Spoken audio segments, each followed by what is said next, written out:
At the family dinner, my father slammed his fist on the table, his face inches from mine, screaming, "You and your kid are just freeloaders." My mother didn't defend me. She smiled as if she agreed. The air was thick with silence except for their words echoing in my head. They forgot one thing they were saying it inside my house. I looked at them steady and said the only words that could cut through the noise: "You have 24 hours to leave." I'm Tristan, and this is the story of how the people who should have loved me most turned me into an outsider in my own family. But before I share my story with you, I'd love to know you're here with me. Drop a simple hi in the comments or tell me where you're from. I love seeing how far my story can reach. Thank you. And now, let me tell you everything. If my story moves you, please subscribe to the channel.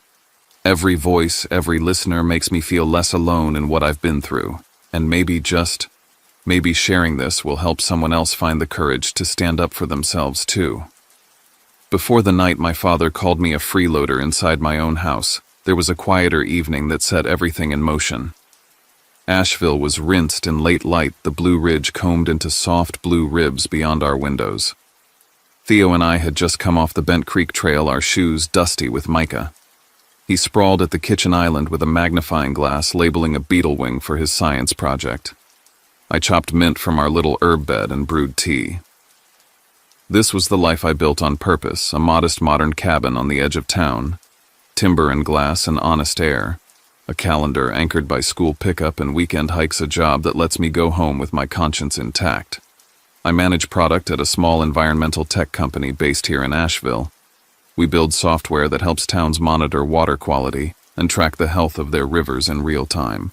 It pays the bills. More than that, it gives me a reason to look at a map and feel useful. On Fridays, we swing by the farmer's market for peaches and bread while buskers play banjo near the River Arts District. On Sundays, Theo and I take inventory of the creatures in our yard, his notebook a patchwork of taped leaves and hand-drawn tracks. He keeps a page marked with an eagle he sketched from a book, wings wide, eye bright. Freedom, he wrote over it in pencil. I didn't tell him how much that word rattles around inside me. The phone lit up while the kettle sang, Mom on the screen. The room felt smaller before I even answered. Her voice came in thin and dramatic, like the stage had already been set. Your father's heart. A procedure. The house. She said the bank had sent a new notice. She said Gideon had been pushing his art forward, and that meant there'd been some expenses. She said words like family and duty, and all we're asking is a bridge. The longer she spoke, the more the air pressed on my chest, and the more I watched Theo's small, careful hands finish a label with perfect spelling. My mother's talent has always been arranging facts the way she arranges picture frames, cropping out what she doesn't like. The call threaded the same needle I grew up under, plea and command sewn into one thread. When I said I needed to see the paperwork, she turned the temperature up. Leonard could die, she said, and then almost kindly, "You make good money. We wouldn't ask if it wasn't urgent." I looked at the painting over our mantel, my grandfather's work, a Blue Ridge ridgeline he painted from memory when I was a kid. The canvas is my weather vane. It never lies. I ended the call with a promise I could stand behind. I would look at everything. I would not wire $1 until I had documents in my hands. I opened a video chat to Mira. She's my friend and the only person I let near my spreadsheets. She listened slow and steady, and when I stopped talking, she gave me the sentence she always gives me when I wobble. Don't rescue adults. Protect the kid in your house first. Then she added, because she knows me. If they want help, they can give you the facts. You negotiate with paper, not tears. I texted Lila across the street. She teaches 3rd grade and shares her backyard tomatoes like a religion. If I have to be out, could you take Theo after school Monday? She sent a thumbs up and a when have I ever said no. I checked my calendar. I was supposed to be in Seattle early next week to visit our West Coast pilot site. I changed my return flight Asheville by Monday noon, no excuses. The point was not a gesture. The point was to see the truth with my own eyes. After Theo brushed his teeth, we sat on the porch steps and watched a pair of swallows cut the last light. He leaned into me the way kids do when they forget to be careful. Dad, he said, do eagles stay with their families forever? I told him some do and some don't, but the good ones find a way to keep flying. I didn't say that blood has never kept me safe. I didn't say that the mountain feels more like kin than the house I grew up in. Inside, the kettle cooled. I took the painting down for a second and traced the edge of the frame where the canvas meets wood. My grandfather's brushwork is honest and stubborn. It taught me to tell the difference between color and cover-up. When the house finally went quiet, I stacked a folder with our mortgage, my health insurance, Theo's school list, and a blank legal pad. If I pay them again, I said in the small court of my skull, I teach my son that boundaries are negotiable. If I refuse, I risk being called a monster again. The choice slid around like a loose tile. Then I wrote the only plan that felt like a plan. I'll be there in person. I'll ask for every bill, every notice, every signature. I'll look my father in the face and ask what he really needs. And I'll decide with the same rule that built this life, protect the kid in my house first. I tucked Theo in and left his notebook open to the eagle. When I turned off the lamp, the mountain in my grandfather's painting looked back dark and solid. It didn't pity me. It didn't applaud. It just was. I have always trusted things that just are. Packing a carry-on for a 2-day work swing should have taken 10 minutes. Instead, I stood there with a shirt in my hand, staring at the painting like it had something new to say. It didn't. It said the same thing it always says. Remember what you learned the hard way. The memory cut in clean. I was 18 in the old house near the River Arts District, where our living room smelled like oil paint and coffee grounds. My father tuned his guitar in the corner, the string whining into perfect pitch. My mother hung frames in clusters, adjusting them a half-inch at a time. I was proud of my acceptance letter to UNC Asheville. My grandfather had left me $120,000 with a note that was only 2 lines long for school. For you. Nobody else had ever been that clear with me. The night they took me to see the gallery space, the windows were tall and the floors echoed. They described success like pulling a sheet off a finished sculpture. My father moved his hands in wide arcs. My mother used words like seed and family. We'll double your tuition, she said, smiling like the future had already agreed. I told them I wanted to study computer science, that I was good at logic and loved building things that worked whether someone understood them or not. My mother looked hurt in that way she knows punishes me. Art is the truest voice, my father said, not unkindly. It's our name in the world. I said no. I said I would help with weekends and what I could, but the inheritance was for school. My mother returned from the hall with my grandfather's painting and handed it to me like a blessing. Keep this, she said, a reminder that we're all in this together. That night we ate takeout on the floor, and they unfolded a single-page form at closing time. Media release, they said, so we can use your photo when you cut the ribbon. I signed it while my father tapped a soft rhythm on the guitar body, and my mother kissed my hair. It felt stupidly adult. The gallery never made it past month 8. The sprinkle of tourists dried up after fall. Winter turned the River Arts District into a wet, quiet stretch of concrete. Bills stacked like sediment. Nobody mentioned the tuition they'd promised. When I asked about repayment, my mother angled her head as if I had insulted the weather. By spring, I had moved into a tiny apartment with 2 classmates. I delivered newspapers before dawn, poured lattes in Biltmore Village until my wrists ached, and tutored freshmen in algebra for the one curriculum I could control, the narrow miracle of a balanced equation. I tacked my acceptance letter above the desk like a talisman. The more tired I got, the less I believed in miracles. The ugly part came later. I went to apply for a student credit card and watched the woman behind the bank counter make the face that means something is wrong. My name had been attached to a small, ugly line of debt, a secondary guarantee for operating expenses, signed the night of the so-called grand opening. The document had my scrawl on it, but the header wasn't media release at all. I had been 18 for 6 days. They had waited like people wait for a storm to pass. My credit score sank under a weight I didn't know I was carrying.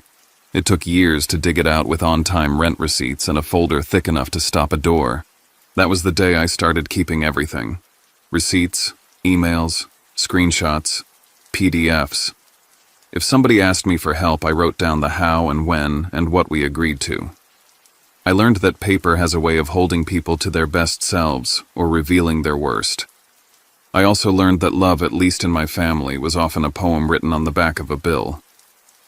My father would still say that line art is the truest voice whenever I bristled at a new ask.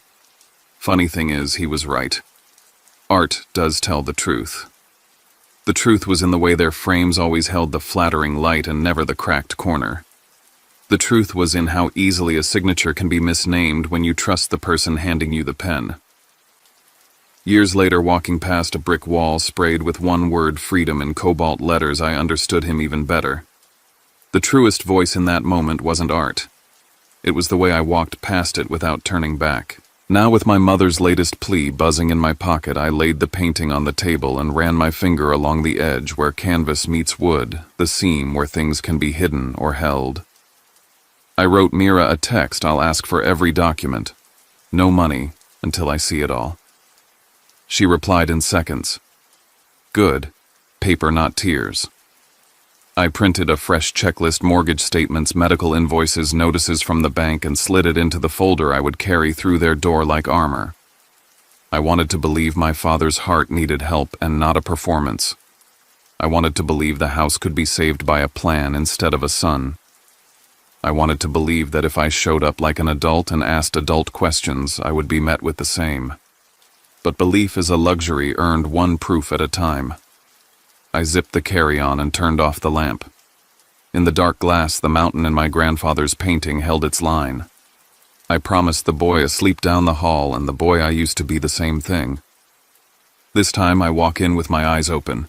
This time I don't leave them any space to write my name where it doesn't belong. When I stepped off the plane back into Asheville, the air was damp and smelled faintly of pine and rain. The cab ride from the airport passed familiar blocks I had not walked in years. Murals I didn't recognize filled brick walls, new coffee shops spilled with students and tourists. But when we turned onto the old street where I grew up, time collapsed. The house sat the same way it always had, peeling paint on the clapboard yard, untended weeds pushing through the cracks of the front walk. I stopped on the curb for a long minute before going up the steps, bracing myself for the ghosts. Inside, the living room reeked of turpentine and dust. Canvases leaned against the walls, Gideon's half-finished projects cluttered every corner. Bottles, unpaid bills, even a coffee cup hardened with paint water covered the table. The smell of decay was mixed with stale ambition. I found my father in the recliner, pale but not as fragile as my mother had made him sound. His breathing was steady, his eyes alert enough to watch me carefully. At the hospital later that afternoon, the cardiologist was direct. Yes, there was disease. Yes, a procedure would be needed, but there was no imminent collapse. The way my mother had painted it, I expected to walk into an emergency. Instead, I was greeted by a manageable condition, stretched thin into a crisis for leverage. I asked for paperwork. My mother slid a stack of envelopes across the table, her hand trembling more from theatrics than age. I leafed through the late payment notices, interest charges climbing like vines, and receipts marked art project supplies. The balance with penalties and fees totaled close to $270,000. I recognized my brother's handwriting on some of the receipts. A $3,000 camera, a series of canvas shipments, canvas, rental of a studio that never opened. None of it carried a return. I didn't argue. I took the stack with me. That night, I walked into the office of Elliot Wade, a real estate lawyer recommended by a former colleague. His office overlooked Pack Square, neat and quiet, a contrast to the chaos I had just left. He was blunt in a way I appreciated. If I gave them money directly, it would vanish into the same pit as before. If I wanted to help, I had to go through the bank, through contracts, through ownership. Buy the debt, own the property, he said. Otherwise, you're pouring water into sand.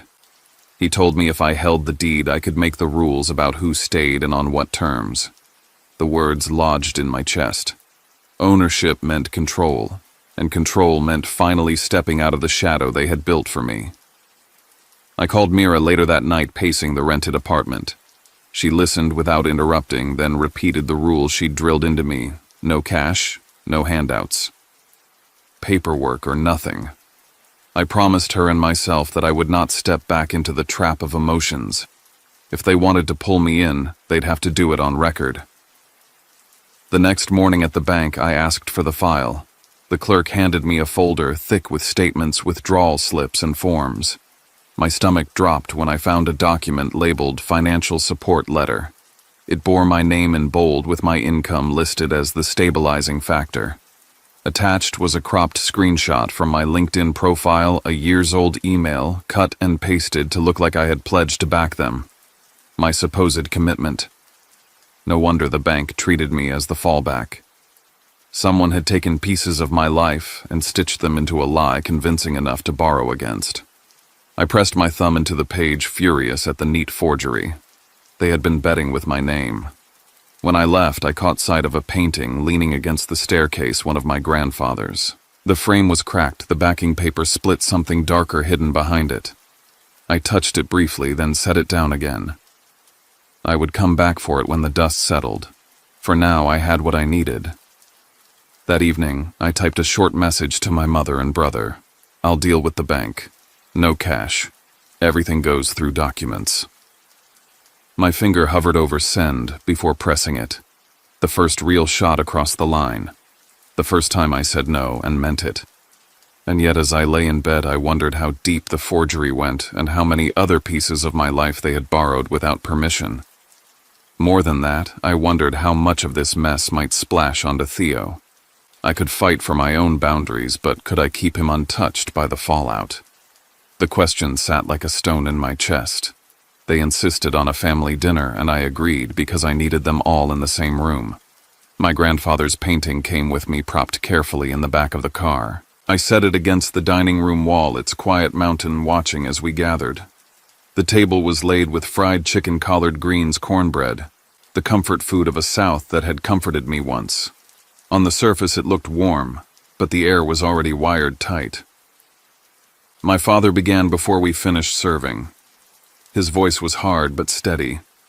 The bank is ready to take the house unless you cover it. This is family business. You make the kind of money that can fix this. He looked at me like it was already settled. My mother leaned in, her tone softer but sharper. You've had every advantage. Isn't it time you gave something back? She said it like gratitude was a bill I had forgotten to pay. The front door opened late, and Gideon strolled in, hair unwashed, scarf draped like a stage prop. He kissed my mother's cheek, clapped my father's shoulder, and dropped into a chair as if he owned it. You don't understand sacrifice, Tristan, he said between bites. You've never risked anything for art, for family. I reminded them I had Theo, that my entire life revolved around raising him safely. I told them every dollar I made was accounted for his school, his future, the roof over our heads. My father's face flushed. He slammed his fist against the table dishes, rattling. You and that boy are freeloaders, he barked. All this time we carried you, and now you pretend you're above us. My mother's lips curved into a thin smile. She didn't contradict him. Gideon laughed low, called me a hypocrite. The words hit like heat, but I held myself still. I looked from one face to another, waiting for anyone to stand with me. No one did. Then Gideon leaned back, smirking. I used your name for the sponsorship contract, he said, as if it were nothing. Mom told me it was fine. You'd cover it. You always do. I turned to my father, searching for denial.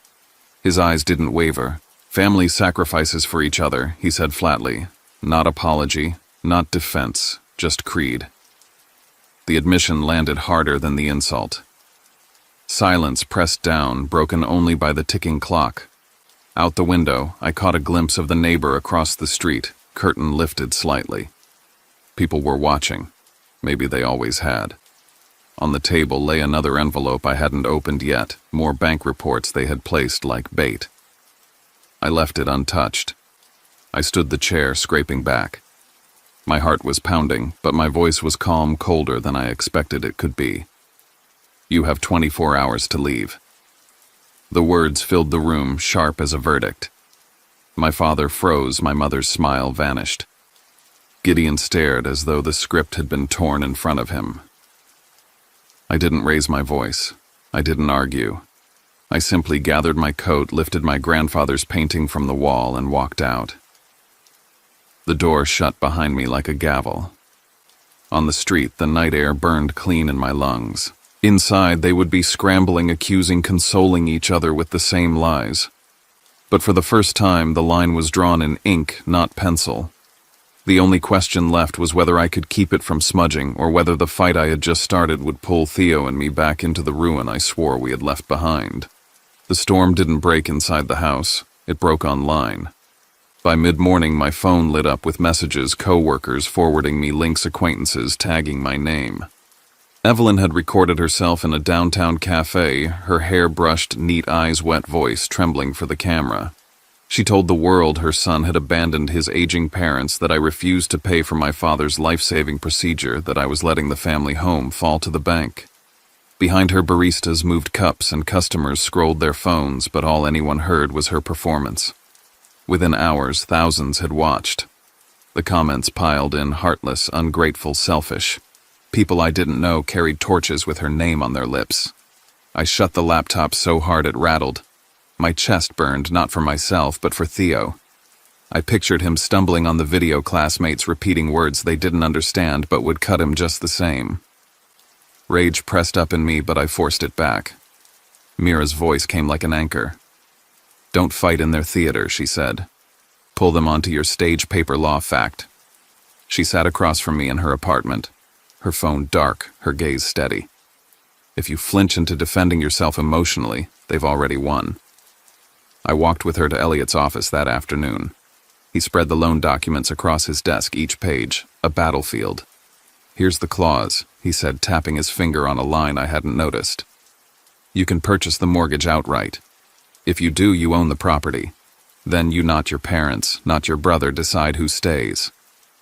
The option hit like cold water.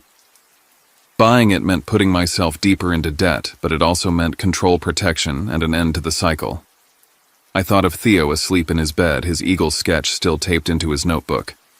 I picked up the pen and signed. $270,000. Ownership transferred. The house was mine.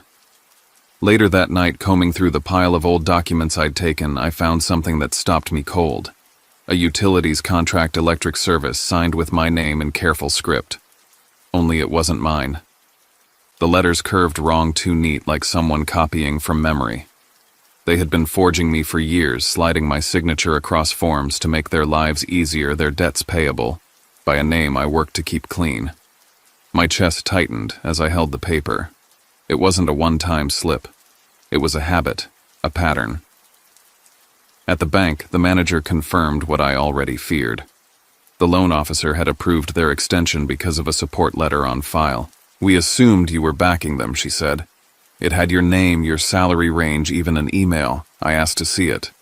The letter was a Frankenstein piece of my LinkedIn profile, cropped, pasted with a sentence twisted from an old message. It looked official enough to justify hundreds of thousands of dollars. They hadn't just borrowed my money. They had stolen my credibility, my future. I sat in the quiet of Mira's apartment afterward, the hum of the fridge the only sound. She poured me coffee and reminded me of what I already knew. "You own the house now. They live there on your terms. The lies don't change that." I nodded, though the anger still throbbed like a wound. I glanced at the cracked frame I'd leaned against the wall in her living room, my grandfather's painting I had rescued again. The backing paper was split at the corner, a glimpse of something tucked inside. Not yet, I thought. Not tonight. As I drove home, the city lights smeared across the windshield. Evelyn's video still spun online, sympathy pouring toward her like rain. But facts were gathering in my hands, heavy and sharp. They could call me ungrateful, but soon the records would speak louder than any tears. Still, a question needled. When the truth came out, would anyone care to listen, or would the crowd already have chosen their villain? When I returned to the old house, a legal notice was taped to the front door. My name printed bold at the top, declaring me the rightful owner. The paper curled in the breeze. I pushed inside the air-stale canvases, leaning like corpses. My father rose from the chair, anger tightening his jaw. "You might have papers," he growled, "but this is still my house." He pounded his fist against the wall as if force could change ink. My mother stood behind him, lips pinched, eyes darting to see if I would flinch. Gideon appeared with a grin, a stack of folders in his hand. "I've got proof you agreed," he said, waving a document. He slid it across the table like a winning card. Art sponsorship contract, your name right here. I didn't bother arguing. I pulled out my phone, snapped a photo, and sent it to Elliot with 2 words forged again. Gideon's smirk faltered. My mother's hands twisted the hem of her sweater. My father sat back down heavily, muttering that family sacrifices were never supposed to be this cold. I walked upstairs past peeling wallpaper to the corner where my grandfather's old painting leaned. The frame was cracked deeper now, the backing paper flayed open. I pulled it away and found folded sheets hidden inside. My breath caught. My grandfather's handwriting, neat and stubborn. A codicil to his will. It said plainly that if the family ever misused his estate authority passed to me, he had seen this coming. He had prepared for it. My fingers shook as I read it again, the ink pressing weight into my chest. When I confronted them with the paper, Gideon's face went white, then red. He tried to laugh it off, but his eyes darted to my mother. "He'll never prove it holds," he muttered. My mother's shoulders slumped. For the first time, she looked older than her years. I knew about the letter, she whispered almost to herself. "I just didn't think you'd hold on to everything." I stared at her, the admission colder than her denial. She had watched me struggle for years and still let me carry their debts. On the porch later, I overheard neighbors talking as they walked past. "That family's a mess," one said. "Always fighting, always noise. I'm glad someone's putting a stop to it." Their voices faded, but the meaning stayed. The image my parents had worked so hard to project, bohemian artists' free spirits, had already crumbled in the eyes of the community. What was left was just noise and paper. I carried the codicil back inside, folded tight in my pocket. In the empty living room, I stood alone with the smell of dust and paint, the silence heavy. I looked at the pages again, then at the cracked frame, at the ruin of a house that once held my childhood. The line in me hardened. This was no longer about shame or guilt. It was about ending a cycle that had stolen enough years already. I whispered to the air, to my grandfather's paint still clinging to the canvas. "It ends now." For the first time in a long time, I felt the words settle as truth, not hope. The masks had fallen. What came next would not be easy, but the fight was no longer about proving myself. It was about enforcing the truth that had always been waiting hidden under layers of paper and lies. By dawn, the house was already holding its breath. Gray light slid through the tired curtains, touching the stacks of canvases like frost. Elliot stood beside me on the front step with a folder under his arm. 2 uniformed officers waited a few feet back, faces neutral, eyes awake. I unlocked the door and felt the latch give the way old latches do, soft and stubborn at once. They were ready for a fight. My father was in the doorway to the dining room as if he'd slept there, jaw-set bathrobe tied like a belt in a ring. My mother hovered behind him, smoothing the same sleeve again and again. Gideon came down the stairs, still buttoning his shirt, daring me to look away first. I didn't. "This is theft," my father said. "You're taking what isn't yours." "It is mine," I said, calm as I could manage.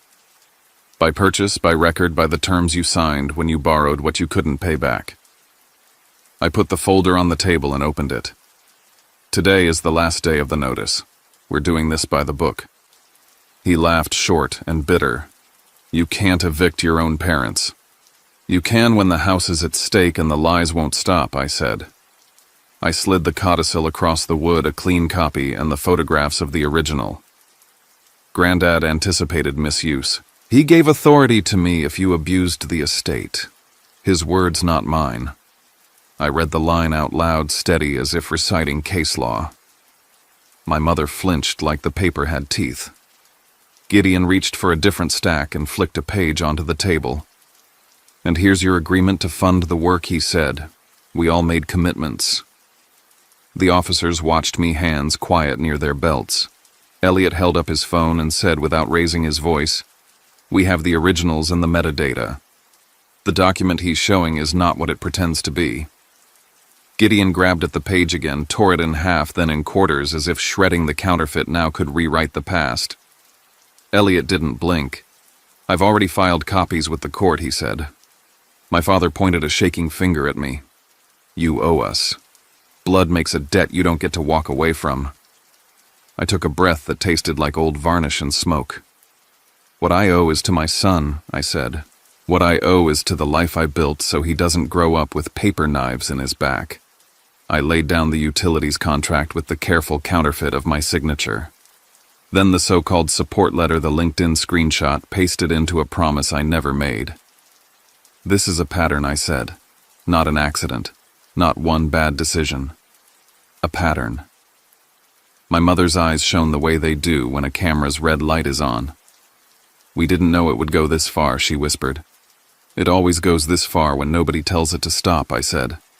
From my bag, I pulled my grandfather's painting, no longer a secret, the backing paper removed and the original codicil photographed clean. Taped behind the stretcher bar had been a small envelope with my name. I kept the envelope in my pocket for this moment. I opened it and read the short letter aloud. He had written in a steady hand that family must be chosen by truth, not by blood alone. He had written that if the house ever became a weapon, I was to lay it down and start again. The room went still in a way I had never felt in that house. There are silences that are vacant and silences that are full. This one was full. Elliot stepped forward. As of 9 a.m., the lease with the new tenants takes effect the moment the property is vacant, he said. They're a young couple who teach at the Arts Center. They'll treat the place with care. My mother's mouth opened, closed, opened again.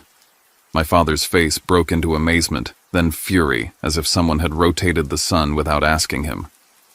Gideon swore under his breath and kicked a box of frames. Glass clinked against glass. Voices gathered outside the way voices do when a house has been a performance for years. Curtains shifted across the street. A man I remembered from childhood stood on the sidewalk with his dog and didn't pretend not to listen. My father launched into a speech how we had always been the creative soul of the block, how I was punishing him for age and illness. But the words fell heavy. People who had watched the shouting matches on hot nights and the broken bottles on colder ones weren't moved now that the story had a different narrator. The officers explained the logistics, what could be taken, what had to remain until a later pickup, how long the driveway could be blocked. Elliot and I walked the rooms, noting the damage that would need repair. My mother followed close, narrating the house, as if that could keep it. We hosted Thanksgiving here, she said in a voice meant for strangers. That window faces the first snowfall every year. I stopped and looked at her. You can keep the memories, I said. You just can't keep the deed. By noon, the living room was a maze of boxes and resentment. My father muttered about ungrateful sons. My mother wept without tears. Gideon tried once more to hand me an envelope labeled with my name. I didn't take it. At the door, my mother turned an actress searching for the last line. You'll regret this, she said. I thought of Theo laughing in the backyard of our cabin, of the eagle he'd drawn, of the way he sleeps with his face relaxed when he knows the roof above him will stay. I already regret what I let go on for this long, I said. They stepped over the threshold one by one, each carrying the version of the story that kept them upright. Neighbors parted to let them pass. A woman I didn't know nodded at me as if to say it was time. When the last box was gone, I closed the door with my palm pressed flat against the wood. The house exhaled. I stood alone in the stale light with the painting under my arm and my grandfather's letter in my pocket, and felt something loosen that had been tight in me since I was 18. On the walk to the car, I didn't look back.